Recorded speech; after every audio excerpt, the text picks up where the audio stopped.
রুটি তো আমরা সকলে কম বেশি খেয়ে থাকি, তবে যেটা হয় সকাল কিংবা বিকাল বলেন বেলাবেলি মাখামাখি করে একেবারে রুটি বানাতে ইচ্ছে করে না। আর সারা বছর রুটি না বানালেও কোরবানি উপলক্ষে কিন্তু কয়েকটা হলেও রুটি বানাতে হয়। আর আমি আজকে আপনাদের জন্য নিয়ে আসলাম একেবারে বেলাবেলি মাখামাখির ঝামেলা ছাড়া কীভাবে পারফেক্ট ফুলকো নরম তুলতুলে রুটি বানাবেন সেই রেসিপি।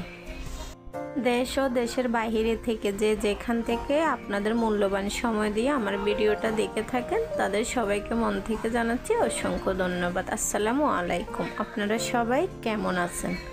আশা করি মহান আল্লাহ তাআলার অশেষ মেহেরবানিতে অনেক অনেক ভালো আছেন, সুস্থ আছেন। আমিও আপনাদের দোয়ায়ও আল্লাহর রহমতে ভালো আছি, সুস্থ আছি আলহামদুলিল্লাহ। আমি আজকে আপনাদের জন্য নিয়ে আসলাম একেবারে নতুন একটা রেসিপি। আর আপনারা তো জানেন হোম ব্লগ কুকিং মানে স্বাস্থ্যকর নিত্য নতুন সহজ রেসিপি।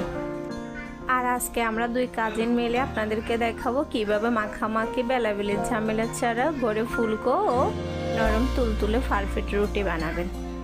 তার জন্য সবার প্রথমে আমি একটা বাটিতে 1 কাপ আটা নিয়ে নিয়েছি। আর আটার মধ্যে দিয়ে দিচ্ছি পরিমাণ মতো পানি, আর দিয়ে দিলাম পরিমাণ মতো লবণ। আপনাদেরকে তো আগে দেখিয়ে দিয়েছি ব্যাটারের ঘনত্বটা কীরকম হবে। ব্যাটারটা বেশি পাতলা কিংবা ঘন হলে চলবে না, আমি যেরকম দেখিয়েছি একেবারে ওটুকু পারফেক্ট হতে হবে। আর চুলায় একটা ফ্যান বসিয়ে দিয়েছি, ফ্যানের মধ্যে হালকা তেল দিয়ে টিস্যু দিয়ে মুছে নিয়েছি। আর এখন দিয়ে দিলাম একটা রুটির আন্দাজে ব্যাটারটা দিয়ে একটা চামচ দিয়ে হালকা হাতে এভাবে গোলাকার করে দিতে হবে। আর একটা কথা, এই রুটিটা শুধুমাত্র ফ্রাই প্যানে বানানো যায়, লোহা কিংবা সিলভারের কিছুতে বানাতে চাইলে সেটা হবে না। পরে বলবেন আপু কি রেসিপি দেখালো হচ্ছে না। আমি নিজেও অনেকবার ব্যর্থ হয়েছি লোহা কিংবা সিলভারের কড়াইতে বানাতে গিয়ে। পরে বুঝতে পারলাম যে এই রুটিটা শুধুমাত্র ফ্রাই প্যানে বানানো যায়। আর যখন বুঝতে পারছি তখন থেকে আমি নিজে বেলাবেলি মাখামাখির ঝামেলা ছাড়া প্রায় আজকে 1 বছর ধরে এভাবে রুটি বানাচ্ছি। তাই ভাবলাম কোরবানি উপলক্ষে এটা আপনাদের সাথেও শেয়ার করি। আশা করি আপনাদের ভালো লাগবে। ভিডিওটা কোনো জায়গায় স্কিপ না করে ফুল ভিডিওটা দেখার অনুরোধ রইল। আর আপনারা যদি ফুল ভিডিওটা দেখে আমার মতো সব নিয়ম মেনে এভাবে রুটি বানান তাহলে আপনাদের রুটিও হবে আমার মতো একেবারে পারফেক্ট নরম তুলতুলে ফুলকো। আর তার থেকেও বড় কথা, বেলাবেলি মাখামাখি করে আমরা যে আটার রুটি কিংবা ময়দা দিয়ে রুটি বানাই ওগুলো একদিন কিংবা 2-3 ঘন্টা থাকলে শক্ত হয়ে যায়। আর এভাবে রুটি বানালে এই রুটিগুলো 2 দিন থাকলেও কিছু হয় না, একেবারে যেরকম নরম তুলতুলে ওরকমই থাকে।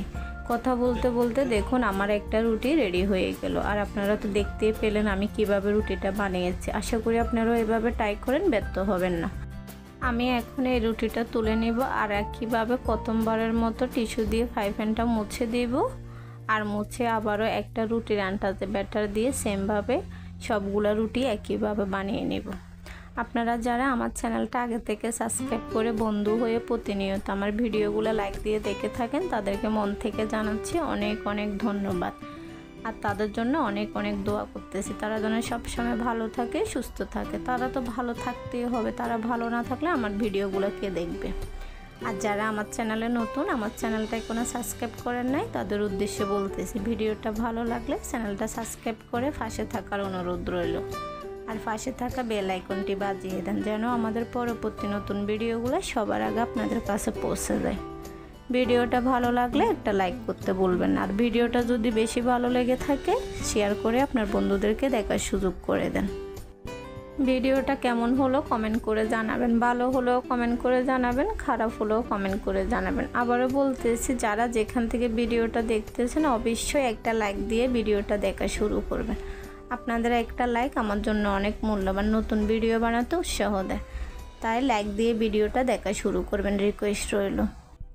দেখুন আমি একইভাবে সবগুলো রুটি উল্টিয়ে পাল্টিয়ে বানিয়ে নিচ্ছি। আর রুটিগুলো কত সুন্দরভাবে ফুলকো ফুলকো হচ্ছে।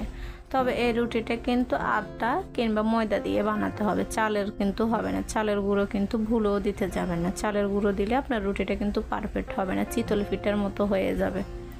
দেখুন আমি কতগুলো রুটি বানিয়ে নিয়েছি। তবে আমার এখানে 1 কাপ আটার রুটি না, আমি পরে আরও 1 কাপ আটা দিয়ে বানিয়ে নিয়েছি কারণ আমার বেশি রুটি লাগবে। এখন আমি আপনাদেরকে একটা রুটি ছিঁড়ে দেখাচ্ছি। দেখুন রুটিগুলো ভিতর থেকে কতটা সুন্দর ও ফুলকো ফুলকো হয়েছে। আমি তো বলবো মাখামাখি বেলাবেলির ঝামেলা বন্ধ করে এভাবে বাসায় রুটি বানান, সময়ও কম লাগে, রুটিগুলো খুব সুন্দর নরম নরম ফুলকো ফুলকো হয়, অনেকক্ষণ ধরে এরকম নরম থাকে।